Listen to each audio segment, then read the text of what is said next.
Le capitalisme engendre une dynamique permanente d'accumulation, de crise et d'innovation. I believe that open markets and free enterprise are the best imaginable force for improving human wealth and happiness. Je pense que les forces sociales et politiques sont les forces centrales dans la dynamique du capitalisme. Did you ever have a moment of doubt about capitalism? Is there some society you know that doesn't run on greed? How would Smith see the economic world around us? I think Keynes would have said the problem is the hole in the economy. Hayek really wrote The Road to Serfdom as a warning. You always have to be careful with Marx about the one-liners. Polanyi, for me, was an intellectual earthquake. I mean, if I had to stereotype Ricardo, I would say he would look like George Soros. Si vous retournez chez Adam Smith, Marx, Schumpeter, vous avez des embryons de mécanismes vous permettant de comprendre la crise actuelle. We were told that capitalism is the product of big thinkers and big ideas. But is it true? How did ideas shape our lives? What is their relation to reality? Can they help us understand today's economic crisis, let alone the future of capitalism?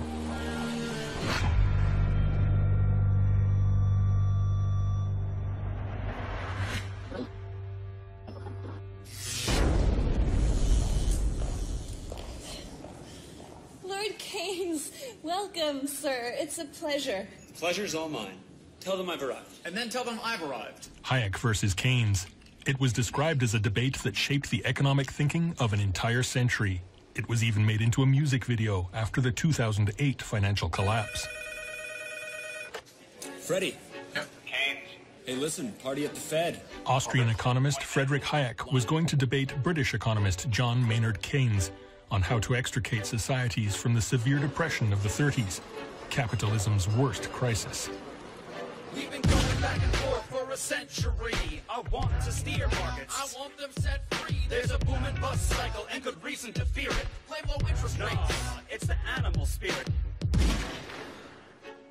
Of course, Hayek was on the losing end of the argument. And the notion that he had that public expenditure could not reduce unemployment was considered to be definitively refuted.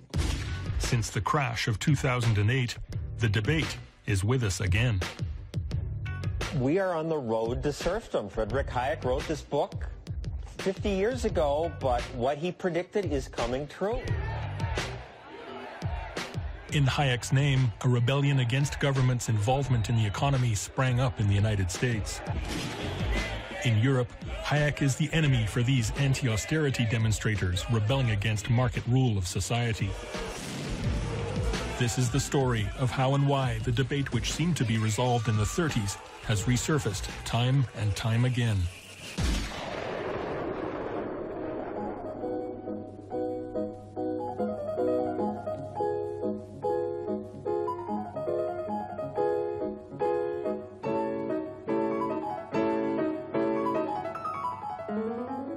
We've come to Freiburg in West Germany, where I'm going to be talking to Professor Friedrich von Hayek. Professor Hayek, I'm sure you'll be well aware that to many people in Britain, and particularly on the left, you are a kind of bogeyman. You are believed to want to throw people out of work, send children down the coal mines again, grind the faces of the poor in general. I don't suppose you share that view of yourself. Well, naturally, I don't share it, but I must say I understand it. If you tell somebody that his past has led him to the morass, to withdraw may be even more painful than to go on where you are.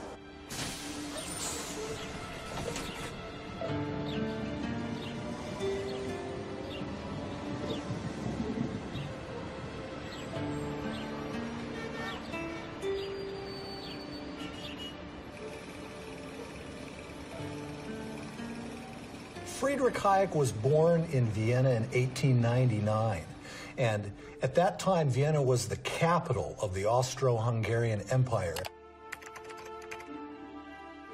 Early in his life, he served in World War I as a teenager in the Austrian army, and it was in fact through his experiences in the Austrian army during World War I that he first became exposed to ideas of economics and of nationalism in the old Austro-Hungarian Empire.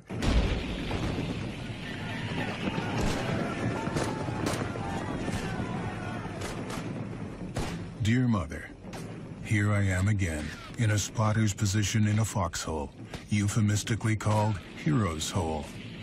It is mostly wet, cramped, and disgusting, but at least bulletproof. We are under constant aerial attack, not of Italian or British planes, but by horseflies and mosquitoes, with their ground support troops of bedbugs and lice. Friedrich Hayek, a letter from the front. As a young idealist who'd witnessed so much chaos, who'd witnessed war, who'd witnessed political disintegration of the old Austro-Hungarian Empire, Hayek became interested in issues of social organization. After the war, when he returned to Vienna, he enrolled at the University of Vienna, which in the immediate post-World War I era had many scholars from throughout the Austro-Hungarian Empire who returned to Vienna and returned to the University of Vienna.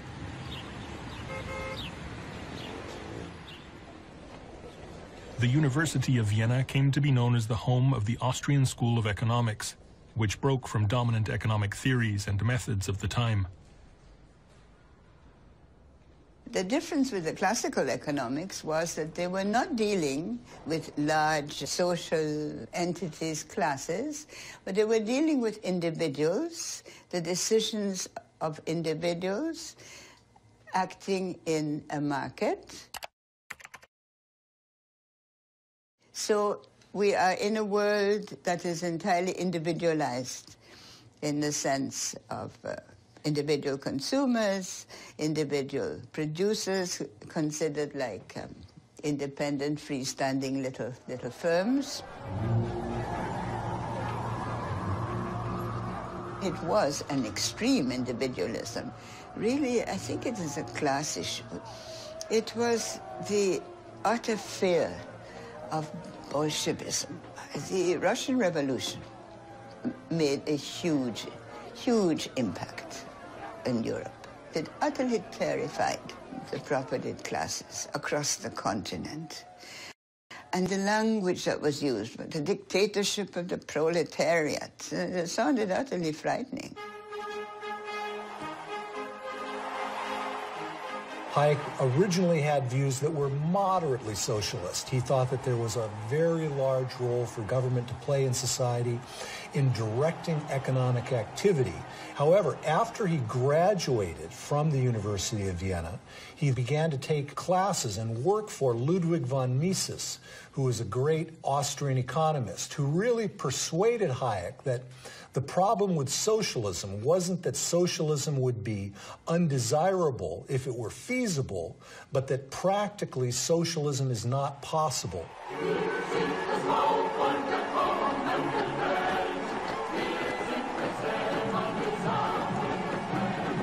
The idea of socialism was always connected with a firm conviction that there is only one good plan possible and that only one plan ought to be put into practice.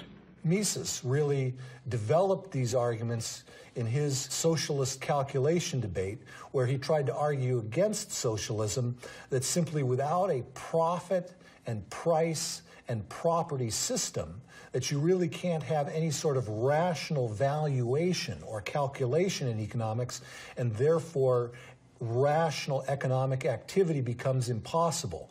Hayek really resonated with these arguments and then extended and applied them in his own work. 60-second adventures in economics. An economy is a tricky thing to control, and governments are always trying to figure out how to do it. Back in 1776, economist Adam Smith shocked everyone by saying that what governments should actually do is just leave people alone to buy and sell freely among themselves. In this case, everyone's happy. Later free marketeers, like Austrian economist Friedrich Hayek, argued that this hands-off approach actually works better than any kind of central plan. The essential idea of Mises and Hayek Hayek was that prices are necessary to guide production. There's no substitute for a price system because prices provide the relative value of all goods in society.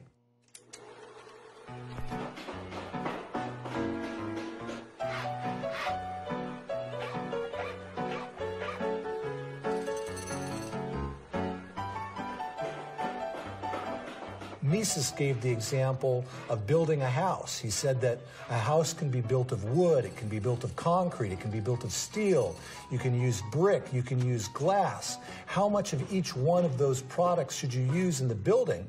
And without a rational standard, which prices provide, it's very difficult to come up with what the appropriate way to build a house is the most economically.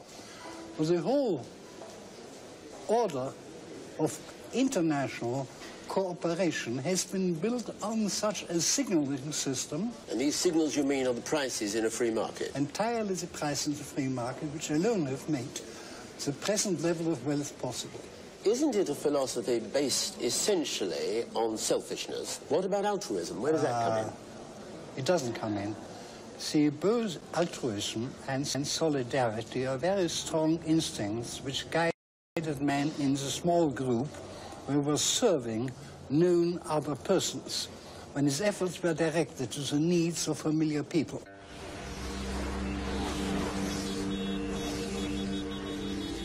In the attempt to justify and rationalize this economic network, which is what they were all doing, was to say that it was rooted in the human mind.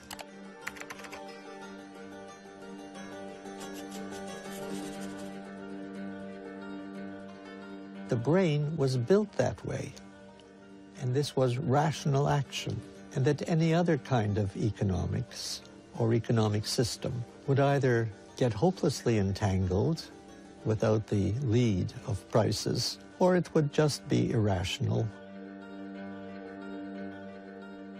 Capitalism, in short, was to be an eternal economic system because it was the most rational, the most efficient, and the fairest in terms of rewarding people's contributions.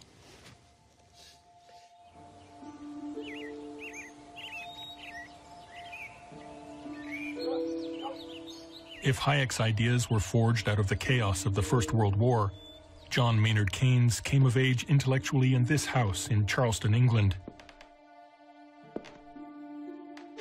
It is here where the young Keynes underwent a transformation, rebelling against his rigid schooling in the all-male, prestigious Eton boarding school. Keynes was the product of a late Victorian, comfortable academic family in Cambridge, England. He was raised and educated in the company of philosophers and mathematicians. Keynes belonged to the Bloomsbury Group, and the Bloomsbury Group was a cultural coterie of intellectuals and artists. They were part of the fin de siècle revolt against the Victorian.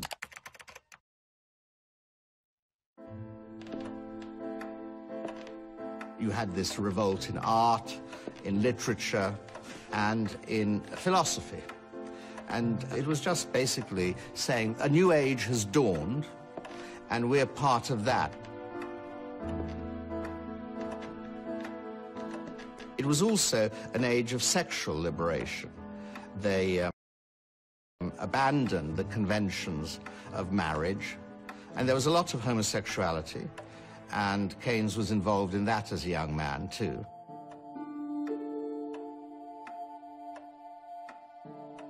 Keynes became absorbed in economic policy, primarily of the First World War, emerging at the end to be an advisor to the Prime Minister, Lloyd George, at the Paris Peace Conference, led to the Treaty of Versailles. Greatest headlines of the century. The Versailles Palace was the scene of much feverish activity on the part of Allied statesmen. Woodrow Wilson from the U.S., Georges Clemenceau of France, Lloyd George of England, and Premier Orlando of Italy represented the four major powers at the conference. Months of argument had achieved a final treaty that was offered without discussion to the German delegation headed by Count Brockdorff-Rantzau. A deeply embittering, disillusioning experience, which led to, of course, this very remarkable book, The Economic Consequences of the Peace, in 1919. Which is probably the first book of economics that became a bestseller, a world bestseller. And he denounced the treaty, and he predicted that unless it was revised, vengeance shall not limp. Once again, the world was at peace, a peace that was destined to last for but 20 years before the same defeated country of Germany would again plunge the earth into a second Great War. He said that these debts that the Allies are imposing on Germany will never be collected. He said such tributes cannot be maintained for year after year after year. It's against human nature, it's against social nature. And he was right. I think he thought that bad economics would lead to bad politics, and that you had to have an economics that was consistent with maintaining social cohesion and political stability. And if your economic theories led you to ignore those two things, then you would get into terrible political and social trouble.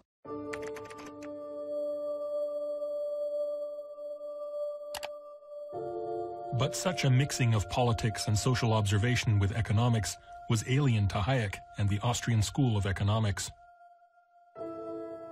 Chez Hayek, effectivement, on ne prend absolument pas en compte le phénomène des réparations et des circuits de la dette entre les divers pays belligérants, les États-Unis, après la Première Guerre mondiale. C'est le mérite de Keynes d'avoir illustré que ceci était un mécanisme impossible. Mais il est assez normal que Hayek ne l'ait pas détecté parce que dans sa théorie, à l'extrême rigueur, le taux d'intérêt jouait un rôle dans la processus de capital, mais le crédit en lui-même n'était pas traité. Had Hayek gone back to the Versailles Treaty, he would have discovered that the speculative bubble that burst in 1929 and triggered the Depression had its roots in America's decision to insist on getting paid for the money it had loaned to its allies during the war.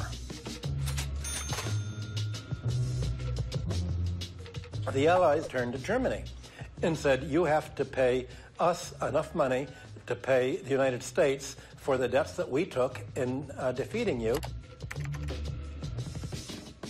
And under the Versailles Treaty, Germany's debt was infinite. There was no limit to the debt. A circle of loan payments was created. It necessitated keeping interest rates artificially low so countries would not default under debt. Investors seeking higher returns flocked to the stock market. Soaring out into the wild blue yonder, stocks hit what looks like a permanently high plateau. But conditions are fundamentally sound, aren't they? On s'aperçoit que la différence entre Keynes et Hayek, c'est que Keynes s'intéressait beaucoup au marché boursier, observait l'économie. Il observait l'économie et voulait la théoriser. Hayek voulait une théorie normative de l'économie. Et donc, les phénomènes qui ne rentraient pas dans la théorie, il ne les observait pas.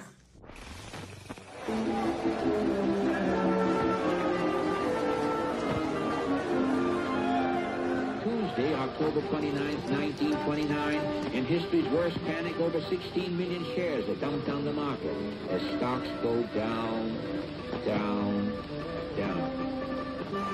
Hallelujah. In 1929, the stock market collapsed. Free market capitalism was in crisis, perhaps the gravest in its history. It's over. All over. Once I lived a life of a millionaire. In my money I didn't care. Unemployment in many countries was over 25%. U.S. industrial production fell by 50%. In some countries in Europe, even higher. Economists were at a loss over how to halt and reverse the decline. I didn't have a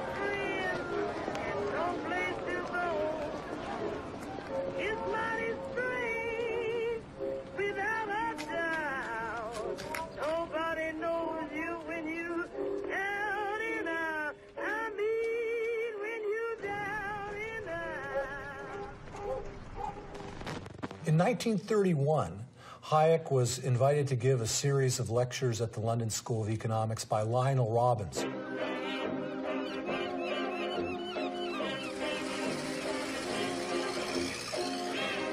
They were among the most successful series of lectures that the economists in England had ever heard.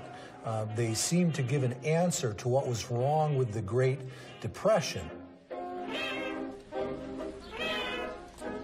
Lionel Robbins, who is professor of economics at the LSE, wanted to boost the LSE as against Cambridge. So he thought, here, let's bring this bright young man to the LSE, where he'll challenge the dominance of Cambridge, because Cambridge, by this time, was the premier centre of academic economics in Britain.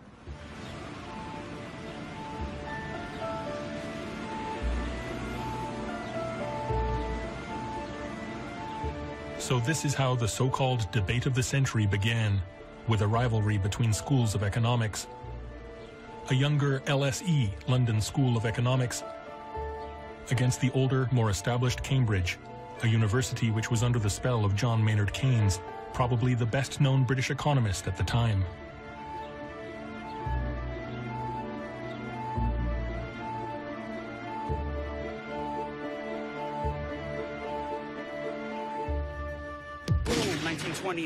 The big crash. We didn't bounce back. Economies in the Having predicted the crisis more than 10 years earlier, Keynes had to offer a solution. That's outrageous. I had a real plan. Any fool can understand. Keynes' central thesis was that the level of employment depends on aggregate demand in the economy, basically on the total spending power in the economy.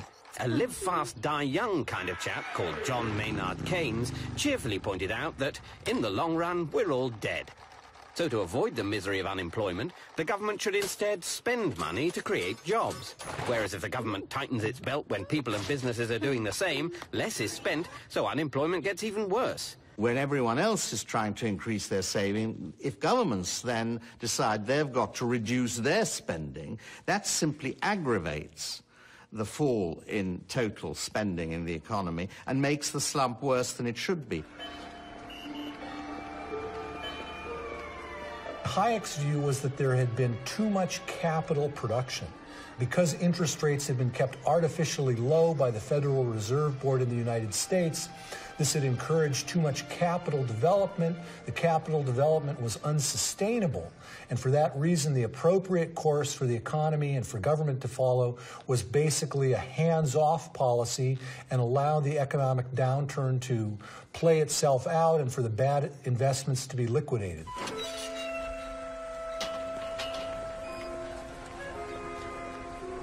While he was in London, Hayek's ideas were put to the test in Germany.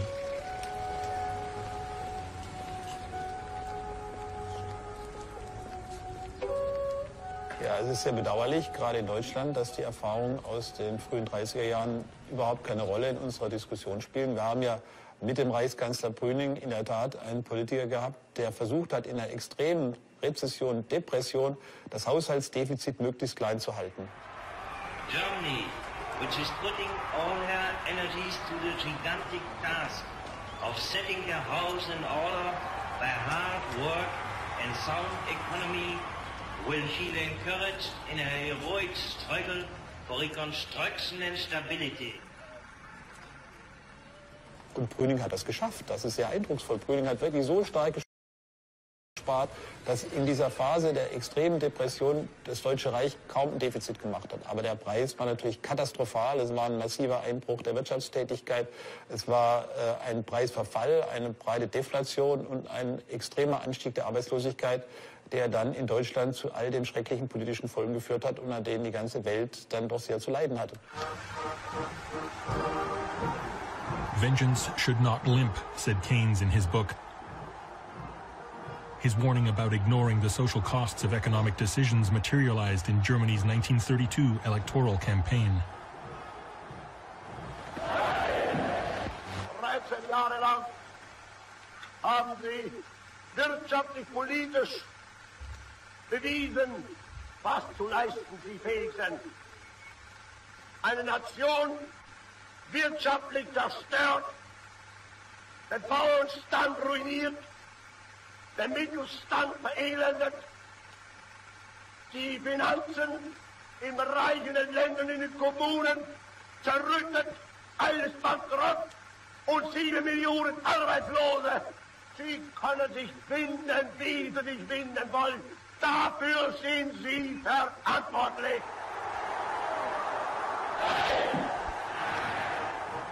So Hayek's ideas seem to have failed the test of historical reality, a fact now acknowledged even by his supporters. I had an interview with Milton Friedman, and he commented to me, he said, I could never understand why all those folks at the London School of Economics were so impressed by Hayek's lectures there. So in retrospect, it's something of a mystery.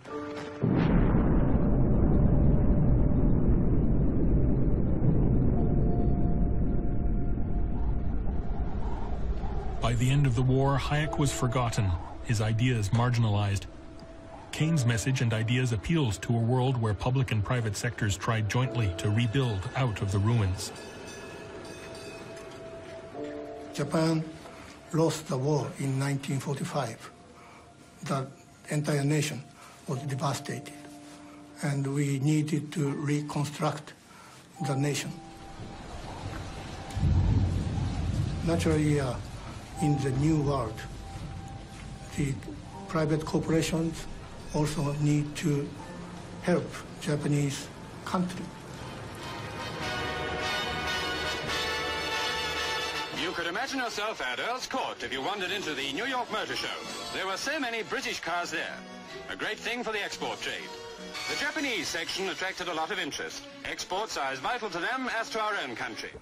To become more strong country and economically, better country, we need to export automobiles so that we can earn the foreign currencies, so that we can import oil, food, and so forth to the country.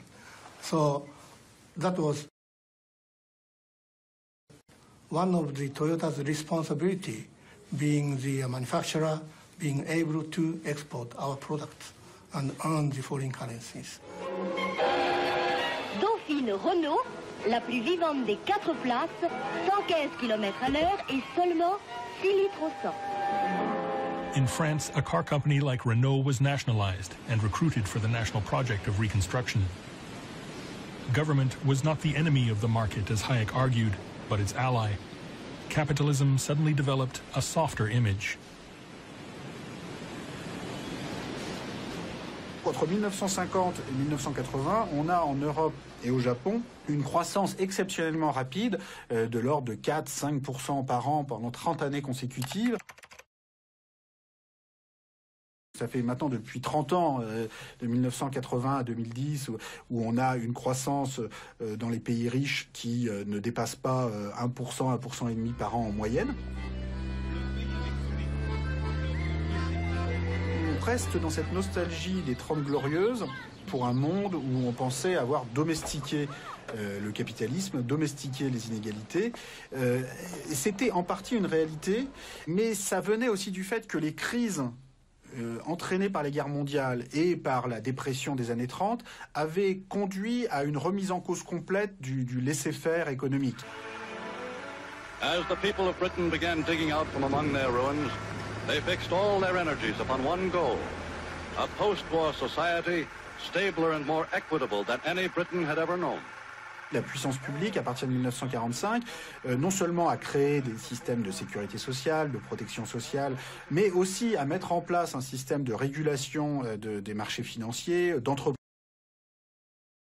publiques dans de nombreux secteurs, qui de fait ont permis, au moins pendant cette période, de domestiquer le capitalisme, de réduire les inégalités. C'était en partie une illusion lié à ce phénomène de rattrapage, de croissance élevée, mais pas seulement. Ça venait aussi du fait qu'il y avait un compromis politique passé avec le capitalisme qui était différent. Keynes died in 1946 in a world that accepted his vision. But what happened to Friedrich Hayek and his vision? In 1944, he published this book, a warning against the very world that was taking shape around him.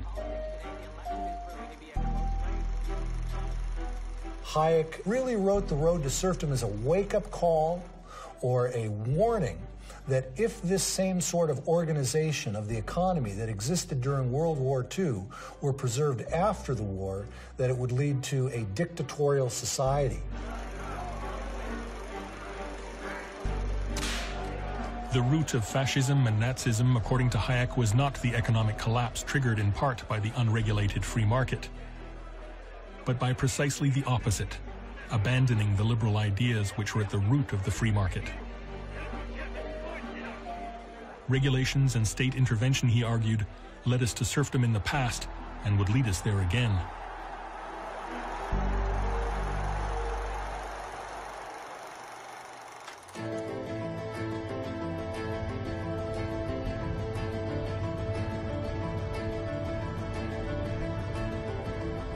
The road away from serfdom led to the pristine Swiss Alps, where his vision, marginalized in the post-war world, was being nurtured.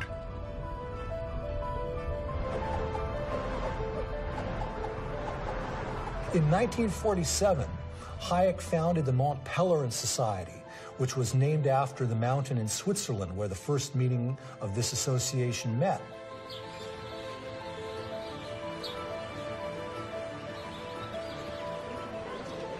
Essentially, this was a group of international classical economists, academics, political philosophers, journalists, and others, including a young Milton Friedman at that time, who went to Switzerland to talk about these ideas for a week or a 10-day-long session.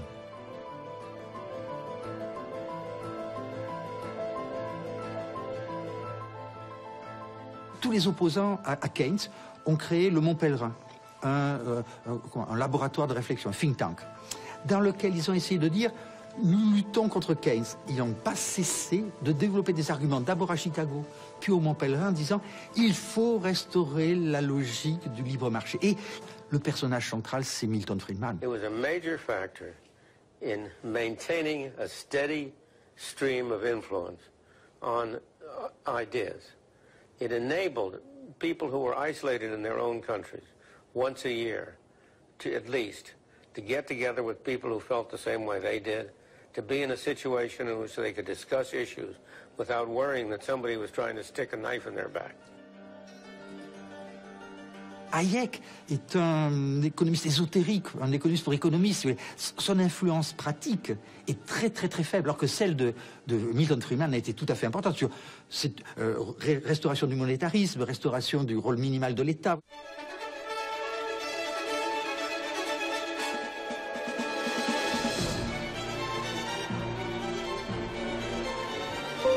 If post-World War Europe was immune to Hayek's vision of self-regulated markets, the United States, with its suspicion of government, was far more responsive.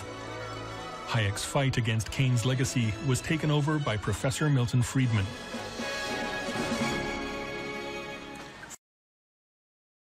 For the immigrants who were welcomed by this statue, America was truly a land of opportunity. Once they arrived, they found, as my parents did, not an easy life, but a very hard life. But for many, there were friends and relatives to help them get started, to help them make a home, get a job, settle down in the new country. Milton Friedman was born in 1912 in New York, and he was the son of Jewish immigrants to the United States from Hungary, and he grew up somewhat impoverished, not necessarily at the lowest socioeconomic level, but not at all from a well-off background. There were many rewards for hard work, enterprise, and ability. Life was hard, but opportunity was real. There were few government programs to turn to, and nobody expected them. But also, there were few rules and regulations. There were no licenses, no permits, no red tape to restrict them. They found, in fact, a free market, and most of them thrived on it. He was someone who said the problem is government in all of its spheres. Government is essentially wasteful, government is essentially inefficient, and because of that, we need to allow the market to play more of a role in society, and in particular, to play more of a role in the economy.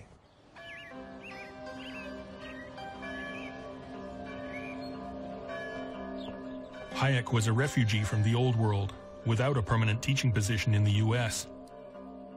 Milton Friedman was American-born, with a large, reputable academic institution behind him.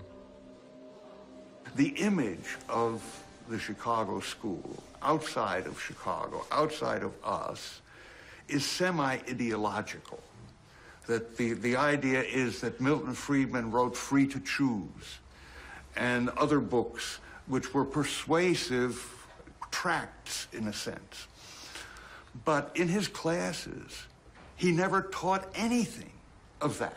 We got not one message of free to choose or anything. We got how the price system works, how human behavior works in the economic sphere. As one of the first students of Milton Friedman, I discovered later that among Milton Friedman's students, there were two groups. One group became his disciples for life. The other group were vaccinated and were able to ward off these ideas. I was, of course, in the second group.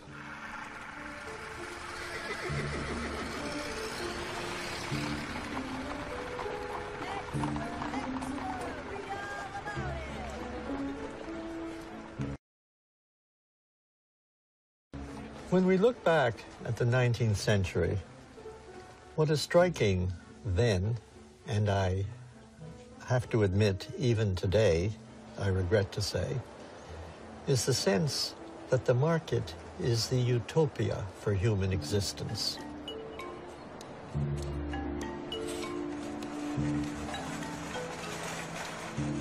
Left to itself, it will produce benevolence, a cornucopia of products, a perfect outcome, and moreover, it is self-regulating. I'm the king of excess. I'm the sultan of sales. I'm the boss of bargains. My credit cards, they never fail. I got a 700-something on my beacon score, which means I don't own a thing and I can buy even more. I'm a buffet-eating, tablet-reading, lovable guy. I get the best of the best that my money can't buy. It's a wonderful life with my red-headed wife. L'idée de liberté, elle est grande pour ceux qui ont une grande réserve de richesse ou de crédit. Elle est nulle pour le salarié, le prolétaire ou le pauvre paysan africain. Et on joue sur l'idée de contrats entre égaux. Mais les contrats entre égaux sont des choses assez rares dans le capitalisme.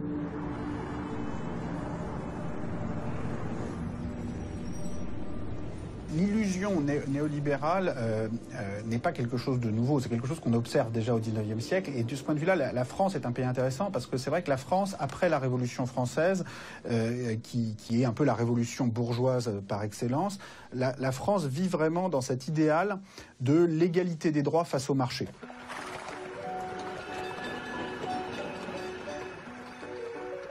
Il y a cette illusion que ça suffit pour conduire à l'égalité tout court, c'est-à-dire l'égalité face au marché, avec des systèmes de droits de propriété bien protégés et des marchés aussi concurrentiels et libres que possible. Ça suffit, il n'y a plus rien d'autre à faire et en marche vers une société idéale. Sauf que, en fait, une des grandes leçons du XIXe siècle et de la catastrophe qui commence en 1914, c'est que ça ne marche pas. C'est difficile à définir, mais ce qui est certain, c'est qu'en 1913, en France ou en Europe, ce n'est pas raisonnable. On a 70% des patrimoines qui sont détenus et transmis par 1% de la population. Is he telling us that absolute equality is a mistaken objective? But libertarians like Milton Friedman draw directly the opposite lesson from history.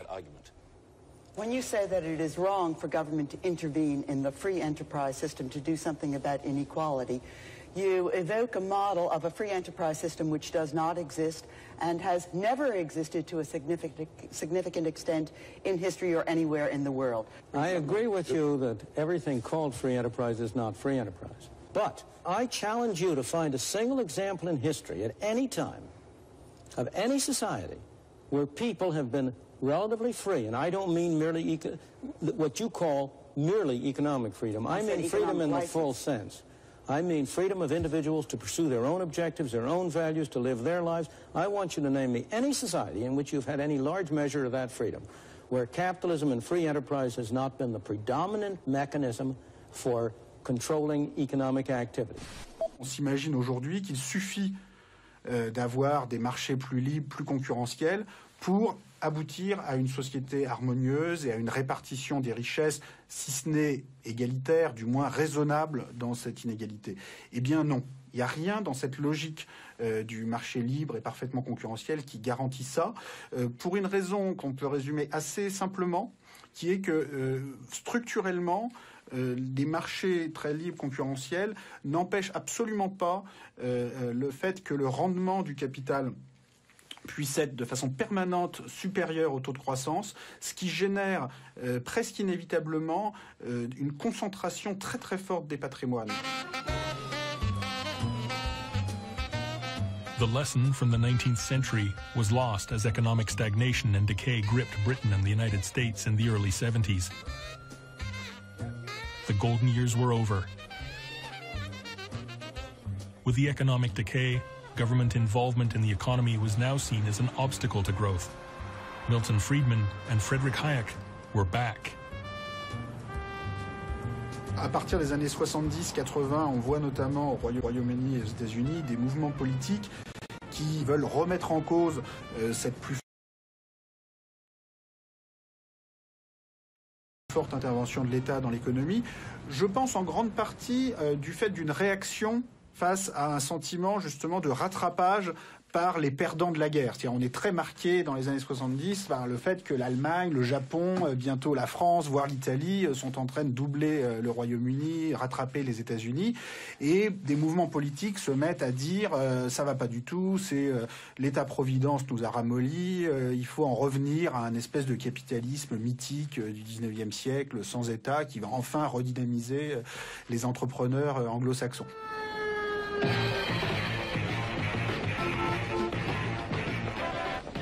The economic stagnation could have been dealt with through adjustments. But for Milton Friedman and Friedrich Hayek, it was the political opening they'd been waiting for since the seminars in Montpellier. Keynes died in 1946. I have always regarded it as a tragedy that he did not live another decade. He was the one man who had the standing, the personality, the force of character to persuade his disciples not to carry too far some ideas which were good for the 1930s, but which did not apply in the post-war situation. La vérité, c'est que ce rattrapage des 30 Glorieuses, dans lequel les pays qui avaient le plus souffert des guerres, Allemagne, France, Japon, Europe continentale, allaient rattraper les États-Unis ou le Royaume-Uni, se serait produit de toute façon. Donc c'était pas bon, mais politiquement, ça a été utilisé pour remettre en cause l'État-providence.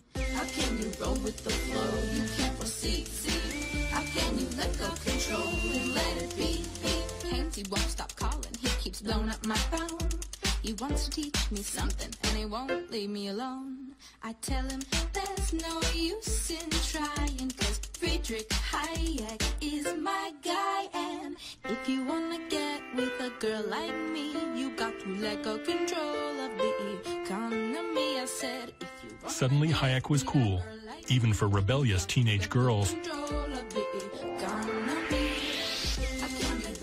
It began as a debate between Hayek's rigid understanding of the market and its supposed natural laws, and John Maynard Keynes' flexible approach in tune with the complexities of human reality.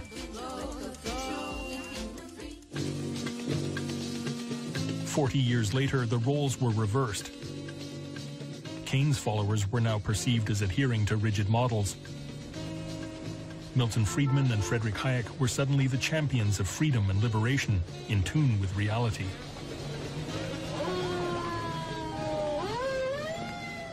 The failure of the Keynesian system, the inflation, return of unemployment, all that, first confirmed my prediction in the strictly economic sphere, At the same time, my studies of politics provided, I believe, answers for many problems which had begun to bother people very seriously. But there is a good reason why I am being rediscovered, so to speak. Since 1975, we worked under a contract that's seen our job security eroded, our working conditions fall apart, and our money wages held intact while prices of living go up and up, and we are tired of it. Indeed, there were good reasons why Hayek's ideas were rediscovered. They made sense to business and financial leaders who saw their business interests hurt by inflation and paralyzing labor disputes. Economic activity was down and profits declined. There was what we call a counter-revolution in economics, ushering in what is now referred to as the neoliberal agenda of deregulation and privatization. Ladies and gentlemen, the next president of the United States of America, Ronald Reagan! During the 1980s, both Margaret Thatcher in England and Ronald Reagan in the United States attempted to implement policies that were very influenced, both philosophically and practically, by Hayek and Friedman. I would like to think that the kind of leadership that I would exercise in Washington is not the kind of leadership that I would pretend that I can solve all the problems I've been discussing here, but that together, you and I can. I would like to take the lead in taking government off the backs of the American people and turning you loose to do what I know you can do. Her supporters called it her biggest achievement. Others called it her terrible legacy. Margaret Thatcher's battle with the miners was a defining moment not only in British industrial relations, but also in British history. What we've got is an attempt to substitute the rule of the mob for the rule of law. And it must not succeed. The counter-revolution, the so-called neoliberal policies introduced by Thatcher and Reagan early in the 80s, was designed to restore the discipline of capital over labor. And it did, because we now know that median wages and salaries in the United States, in real terms, have not increased since 1980, although productivity has.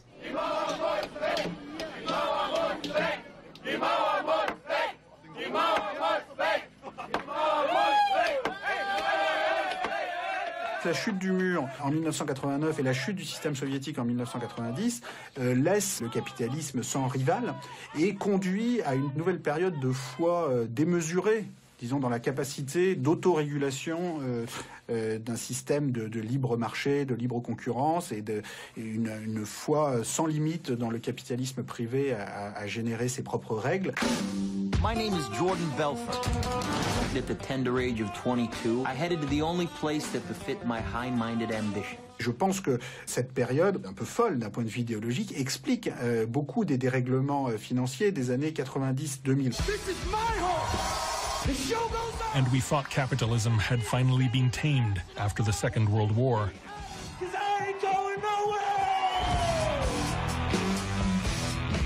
Dans la nostalgie des 30 Glorieuses, il y a aussi la nostalgie d'un monde où on avait passé un nouveau compromis, mais qui était précaire néanmoins. Bonjour, voulez-vous venir avec moi? Je vais vous présenter une petite merveille, la 4 chevaux Renault.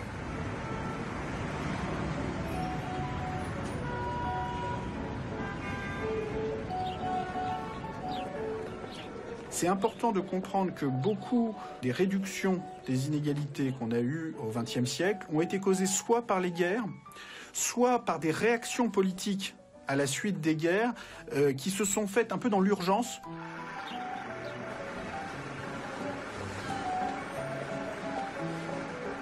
La réduction des inégalités n'est pas la conséquence tranquille du processus démocratique parlementaire. In their vision of the mythical, untamed capitalism of the 19th century, Milton Friedman and Friedrich Hayek never discussed the very elements that we now know contributed to its catastrophic destruction: inequality, debt, and speculation. Milton Friedman followed Ricardo, saying debt cannot create a problem, and although he called his approach monetarism and said money matters, the reality is that money didn't matter at all in his approach, nor did wealth. You have a kind of tunnel vision that was adopted by the bankers to essentially saying, don't regulate the banks, don't regulate Wall Street, have a deregulated economy, everything will work out because economies tend towards equilibrium. When the price of an asset rises faster than can be explained by economic fundamentals, it creates a bubble. Once again, financial bubbles began to grow. Once again, they never featured in economic models and discussions. John Maynard Keynes, F.A. Hayek, round 2. So the debate of the 20th century, which was supposed to be over in 1979, was reignited after the bursting of the 2008 financial bubble. New mustaches. But is it relevant anymore? Which way should we choose? More bottom up or more top down? Let's listen to the great Keynes and Hayek drawing down. Je crois que toute la théorie économique contemporaine, sauf les hétérodoxes, les marxistes, etc., est bâtie sur l'idée d'un système tellement rationnel qui ne peut pas aller à la crise. On n'a pas de théorie des cours boursiers, parce que dans la théorie des cours boursiers, il ne devrait pas avoir de bulles. Et pourtant, il y a des bulles qui apparaissent régulièrement. Mais la théorie ne peut pas les formaliser, donc elles sont irrationnelles, donc on ne les met pas dans la théorie. Et voyez à nouveau l'aspect intéressant. Donc vous avez des explosions du crédit spéculatif, vous avez des bulles boursières, mais la théorie dit que ça ne devrait pas exister.